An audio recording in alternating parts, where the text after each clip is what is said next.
da, da, da, da, da. Joe Tomlinson. I'm sorry, guys. Welcome back to the second episode of The Rivals. That didn't hit, did it, mate? It didn't hit that really, did it? No. It was close, but not quite. It was okay. This wasn't too bad. Anyway, this is Joe. Of course, you'll know him from Football Daily and, of course, a whole host of content across Sky Sports. Joe, welcome to the channel, mate. It's good to have you. Mate, absolutely delighted to be here. I have to say, I've represented Man United. You know, I've got the shirt on, I've got the shirt on the wall.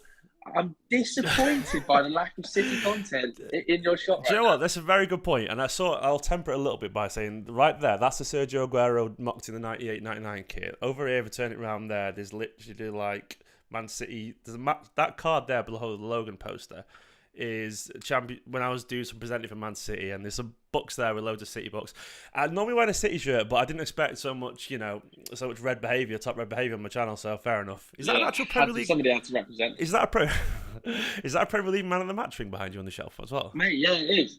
This is from actually Man City versus Man United, 2016-17 as well. Who was that for? That was my first ever appearance on television. Really? And man? the game was so bad. I think it was 0-0. The game was so bad. After the game, Jeff Shreves didn't award the man of the match to a player and just kept it back and gave it to me. You'll do, mate. You're like, oh, cheers, Jeff. Literally, Exactly. cheers, Jeff moment. Yeah. That's incredible. I don't even know. I can't even remember that game. Which one was it? Who knows? Either way, it was that. Shocking. That's how Yeah, bad it was that you got man of the match, mate. I love it. Anyway, Joe, of course, is a big United fan, as you can tell there. We'll start, of course, as we do with United on this. So basically, if you're new to this format, you will, because it's the second people watching, of course, Joe. This is a chance to talk about other people than City, because obviously I'm a City fan channel, so to speak. So we'll talk about United a little bit about Liverpool, Chelsea, etc., etc. And even Newcastle a bit, actually, because obviously they played City. But Joe, yeah. Joe, it's a very loaded question at the top of this video. Have Man United stalled? Because, it wasn't where's your head at after that Spurs game? Because, you've taught a little bit of a footballing lesson, some would say.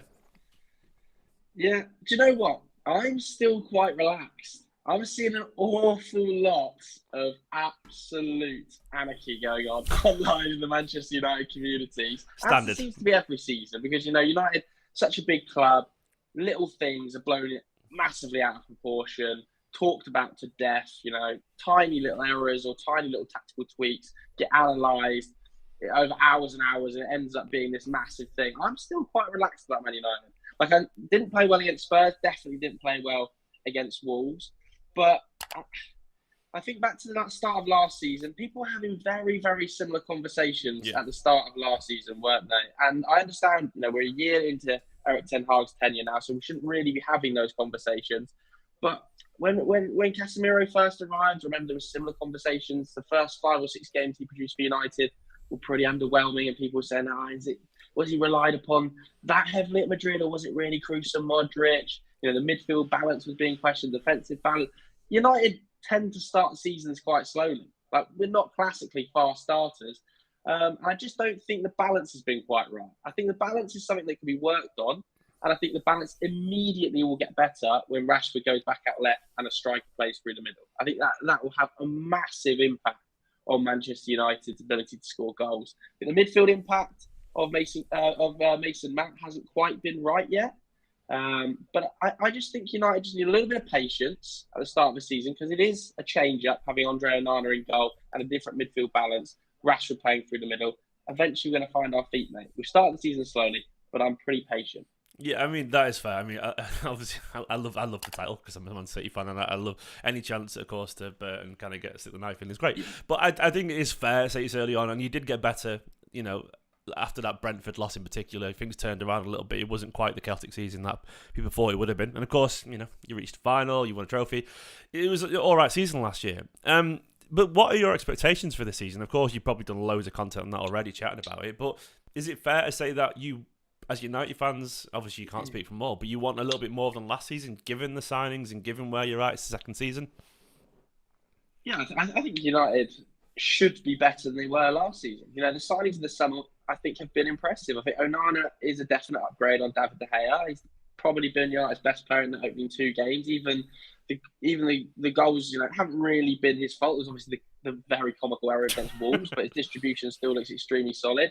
we still haven't seen our £70 million striker play a minute yet. Yeah. So I think, let's just all relax a bit until we've seen a brand new £70 million striker kick a ball. Never relax. I think question marks over Mason Mount, as I said earlier, in the midfield. But United's expectation should be to close the gap on 90 points. Last season, definitely better throughout the course of the season. Home record improved massively. The away record must improve. That is first and foremost. The away record has to get better. They've got to get up and around mid 85 points. I think they have to be not necessarily challenging. So I think if Man City go 95 points this season, I'm not expecting Man United to be able to put out 95 points in Erik ten Hag's second season. I just don't think the quality in the squad is there to do that. And then I want to see United compete. Yeah. To win the FA Cup, to win the Carabao Cup, to try and go deep in the Champions League. I don't think United can sustain a title challenge against Arsenal or City. And that's the truth for me. Like, they're just not at that calibre of team right now. But they should be able to put up 80 plus points, finish third, and compete deep in those trophies, because they're a tough team to beat at Old Trafford. Yeah. So in knockout games, if they get drawn well at home, they can definitely go deep. Yeah, I mean, that's probably fair. I mean, it's a fair summation as well.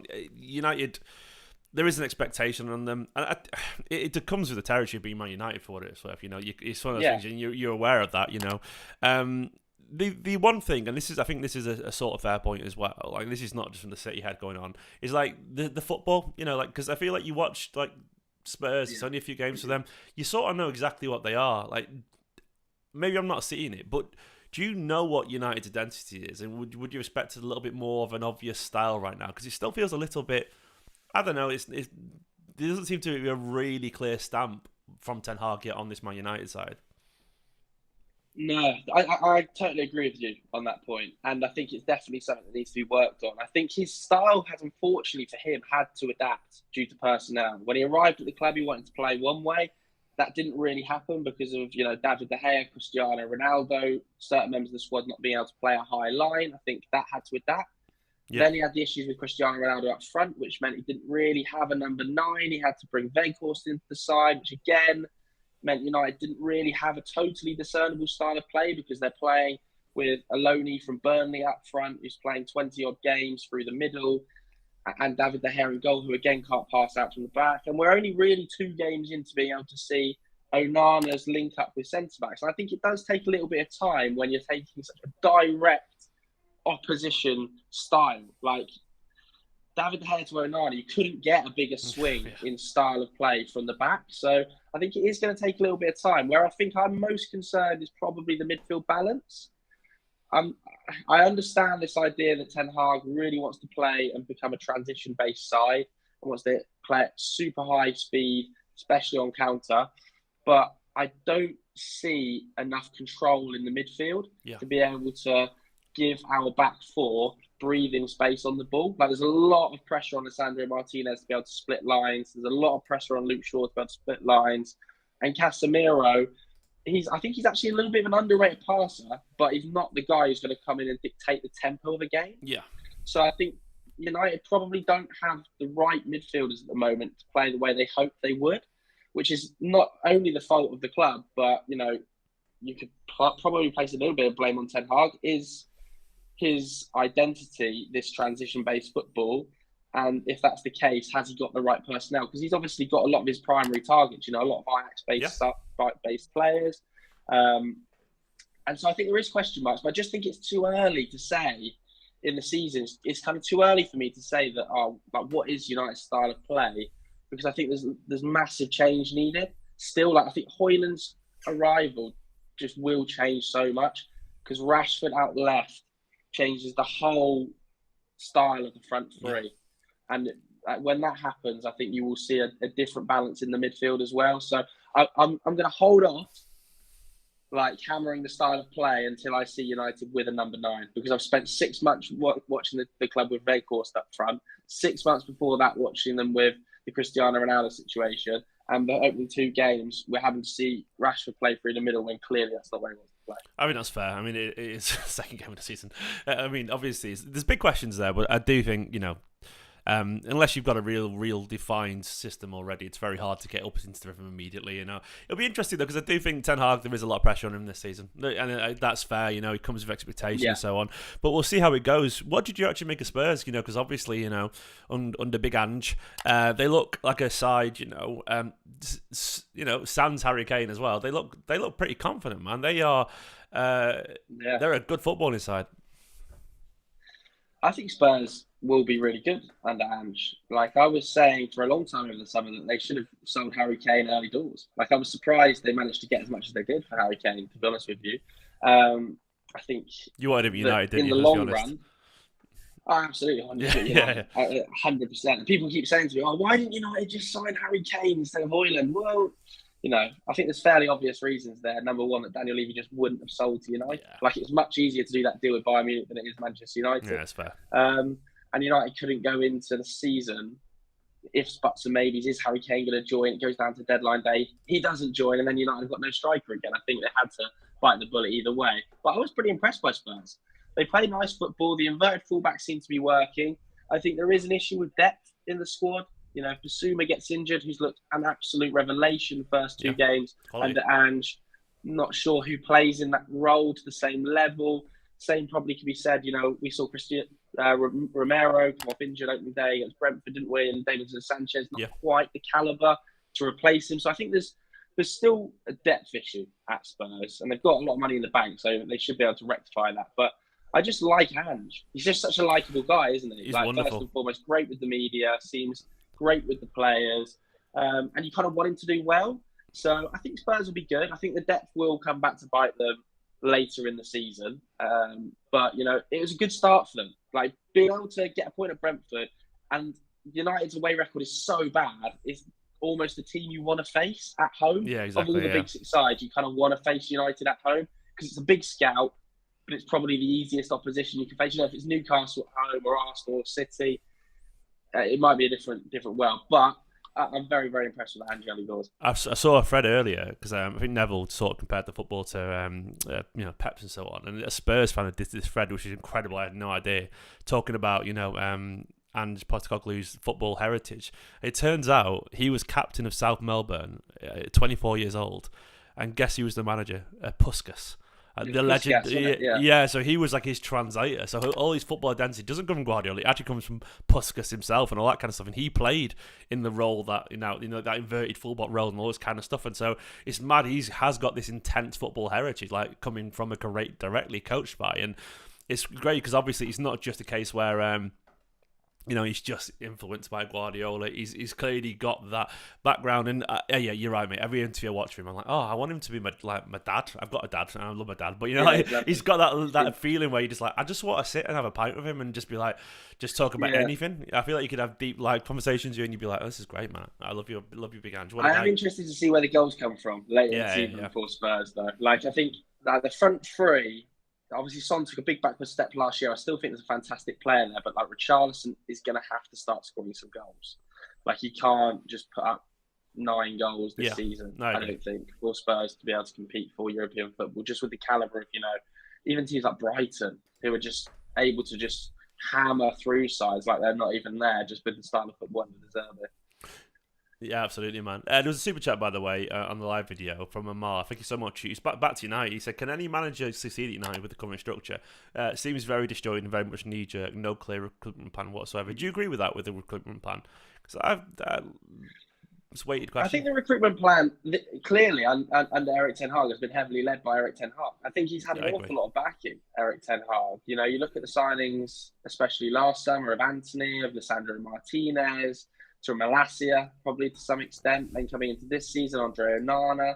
Although, I think most teams in the world probably would have gone for Andre Onana at that sort of price. If they needed a goalkeeper, it's probably the best option on the market. But the links certainly help to Ajax. So I think he's had an awful lot of backing, Erik Ten Hag, in the market. A lot of the players that have been identified have really been his targets. He's also been able to, come down and have some pretty cutthroat decisions with the likes of Cristiano Ronaldo. Obviously, he had the final say there. Yeah. And he was moved on. David De Gea seemed like that contract was pulled probably largely down to Erik Ten Hag's decision-making at the top end. But I certainly agree that United's recruitment structure isn't right. They've made so many errors over so many years, and there's just a total lack of leadership at the top of the club. Yeah. So I think to some extent he needs more support from a better recruitment team, but he's had a lot of backing. Eric Ten Hag. I think that you're that's fair, totally, man. I want to move on to Brighton though, because Brighton is stupid, mate. They're absolutely stupid. What a ridiculous club! Like, I watched, I only caught up with the highlights on Match of Day and so on, and 4-1 against Wolves, following on from 4-1 against Luton as well. They bagged 8 goals in 2 games there. They're probably games you'd expect them to win, which sounds crazy just saying that out loud for Brighton anyway, for what it's worth. That is the level of these days. But these weren't just, it wasn't like, these were batterings, they absolutely destroyed them. The quality of the football, in particular, of course, Karel Matomo's first goal, just a little bit of magic. What have you made of this Brighton revolution? It feels to me this start of their season, it's almost like they look serious, like they look real. What's the ceiling for this Brighton side? I mean, it's top 4, isn't it? They're not going to win the title, I don't think. They're not going to be able to compete with Manchester City or Arsenal, because I think they're pretty exceptional last season. And they still didn't manage to finish in the top 4. So I think a season later, under De Zerbi, I'm expecting them fully to be competing for the top 4. I think the issues are probably going to start around the end of September when the Europa League kicks off. Like, how deep can they go in that competition and in the Premier League? Like, they might have to prioritise one of them. If I was Brighton, I would be prioritising the Europa League. Like, I think they could definitely win the Europa League. They are that good. And, if they finish 6th and win the Europa League, it's the greatest season in the club's history, isn't it? And guarantees them a place in the Champions League as well. But the alternative, and I'm sure Tony Bloom's got it in the back of the mind, is it's likely that 5 Premier League clubs are going to qualify for the Champions League with the new rulings. They are comfortably at the moment one of the 5 best clubs in the league. Like, in terms of play, in terms of goal output, all of their underlying numbers, XG against, are one of the 5 best teams in the league. So they could compete for one of those 5 spaces, but I don't think they could do that if they're also going deep in the Europa. Like, that would really surprise me. That would really surprise me. But they've recruited well again, haven't they? Even though they've lost Caicedo and McAllister, Billy Gilmore still looks sensational playing in that midfield role. I mean, Solly March's output is still amazing. Like, I don't know, Brighton are just my favourite team in the league to watch. De Zerbi he's an actual genius, man. He's an actual genius. I mean, there's a lot of these coaches where Guardiola talks about him, and Guardiola's very complimentary about people he likes, but like he said last season, like they're the best team in the world at playing the ball at the back, and you can tell he meant it, and there's even traces of that in City's football this season. You can tell like the impact that he's having on those around him is insane. And I mean, you look at the Brighton team the other day as well, like Evan Ferguson, a guy who some reports suggest that Arsenal want to go for him next season for over 100 million. He's on the bench. He's on the bench, and they're still winning 4-1. And Joao Pedro, of course, as well. Like, De Hood, excellent in his first game. He's on the bench as well with Billy Gilmore there. They haven't got a lot of depth, but they've got players you look at the bench and go, oh, do you know what? He's good as well. He's good. And they've got, Stupian getting forward, put him in my FPL team for what it's worth. I'm doing shocking, by the way. How are you doing so far in FPL? Shocking, man. Last year I flew out of the blocks. I've just had such a nightmare, man. Like, everyone injured for me. I had Chukwuemeka on my bench. I thought he's a little bit of and then he got injured. He scored and got injured. I was like, oh, you're kidding me. He's out for 6 weeks. KDB injured first game as well. He's out. Stones was on my team. He's out. A lot of knee problems going on, isn't there? Yes, I wonder why. It's just a mystery, isn't it, with all this football and all these games, man. How do you feel about the 100-minute plus games, by the way? Are you for or against?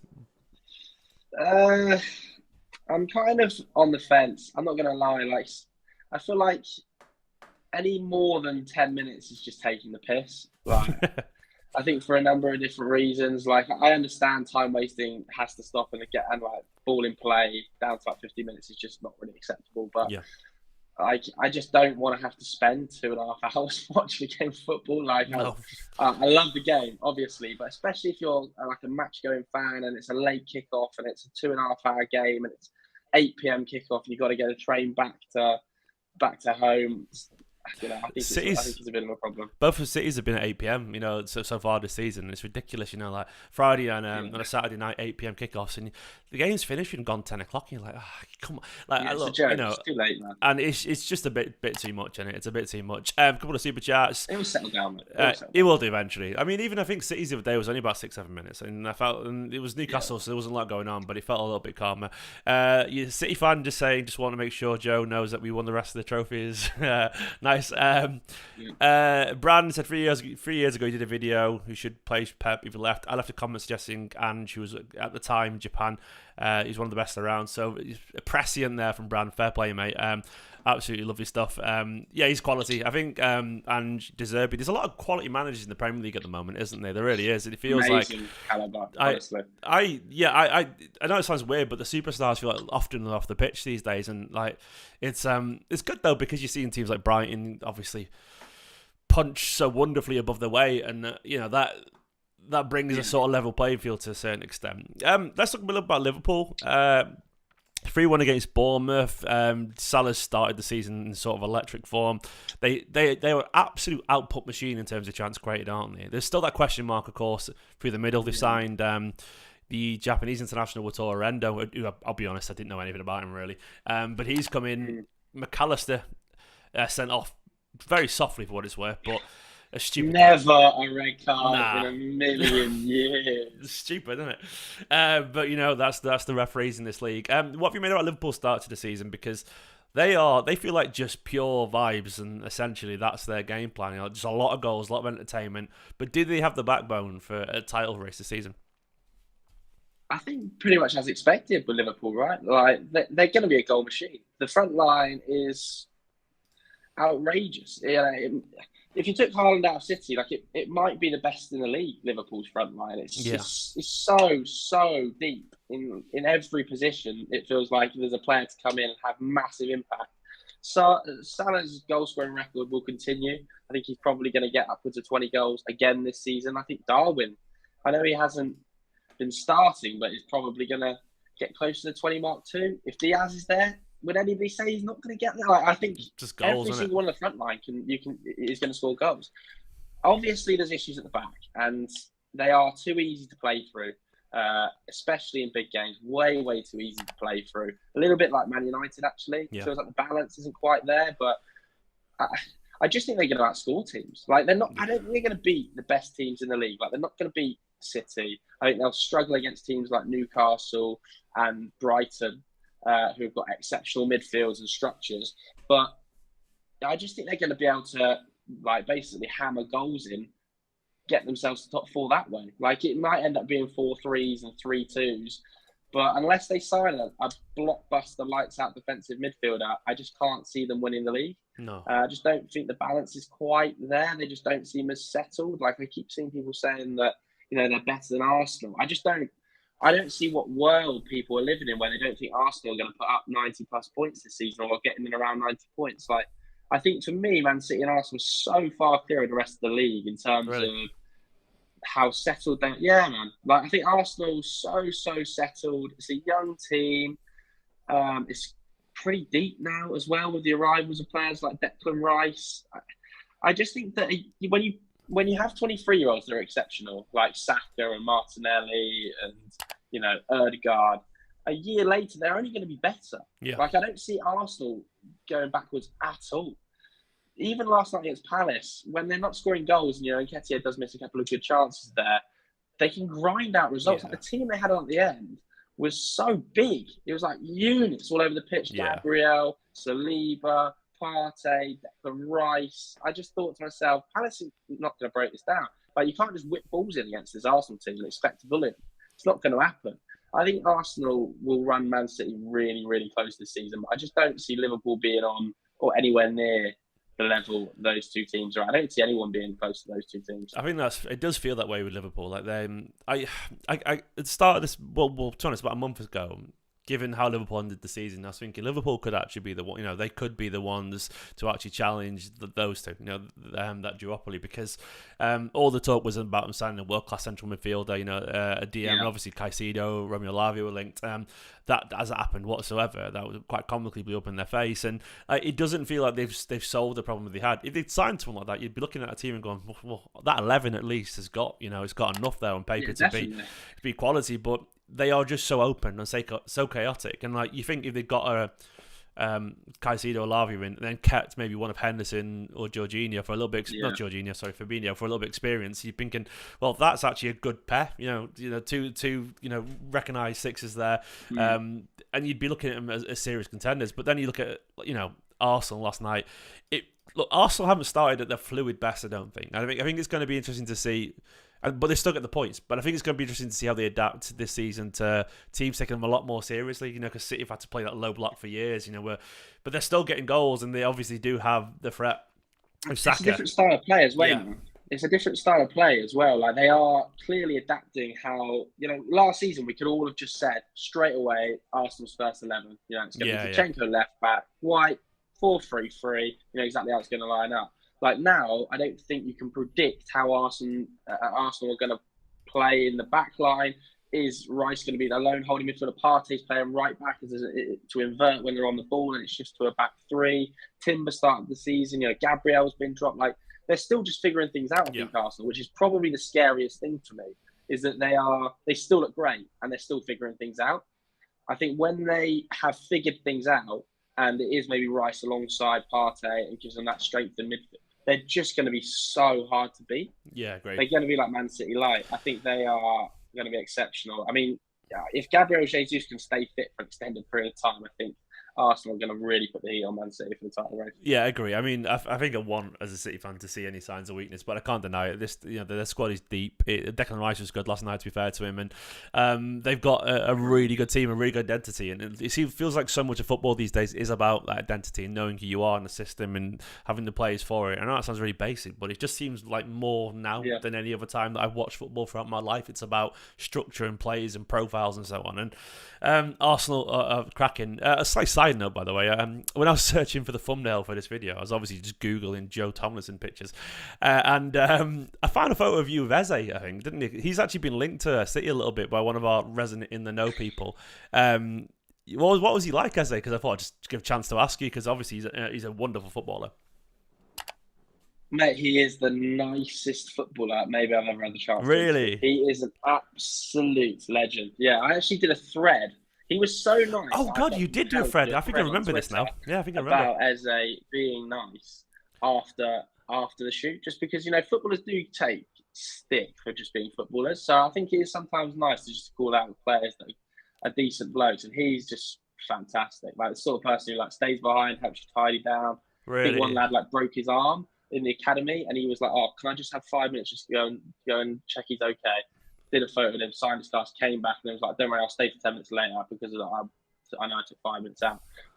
Really good guy, but what an exceptional player! Brilliant, isn't he? Oh my God, he is so frighteningly good. I think he's going to have 1 year left maximum at Palace before he's paying for a club in the Champions League. Yeah, I heard that he's apparently stalling on his new contract a little bit because he's got 2 years left, and there's some rumours going around that City are looking at him, and it makes sense because we need a midfielder and so on. And I don't know if it'll happen. Probably won't because the market's crazy with the money, and I'm not sure if it'll go in for that price. But I love Eze. I think he's a phenomenal footballer, and the fact that he's a nice guy as well. City do try and sign players who are good people, because it just seems to work. It just seems to work. You look around and that team, they're all very likable. Jack Grealish, people like Rodri, John Stones, Ruben Diaz, even Erling Haaland seems like a top bloke as well. And if Eze would fit into that, I would be buzzing for it as well. Absolutely. Joe, just a good chat there. I know you've got things to do and I've got stuff to do as well, so we won't keep it any longer than this, mate. But thank you so much for coming on the channel. It's been an absolute pleasure. I'm good, man. Guys, of course, you know who Joe is. Thanks so much. If you don't already, go follow Joe on Twitter and all that kind of stuff. Let us know what you thought so far of United, of Chelsea, Liverpool, Arsenal, and how they've got on. Guys, like this video, subscribe if you're new to the channel, and I'll catch you soon for another video. And next week we'll try and, don't know who we'll get on next week for the rivals, but we'll find someone. Anyway, bye-bye. In a bit, have a lovely day. Bye-bye.